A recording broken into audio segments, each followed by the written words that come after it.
Hello everyone, today I will show you how to rotate a text box in Google Sheet. Open your Google Sheet.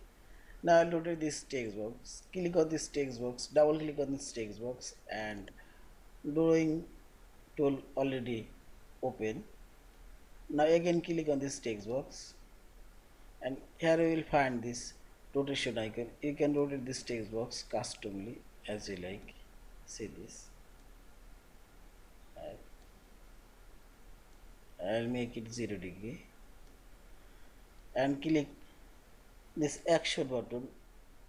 Here you will find this rotation option. You can rotate it clockwise and anti-clockwise and see this. And click right button. Here also you will find this rotate option. This clockwise. Yeah, this is.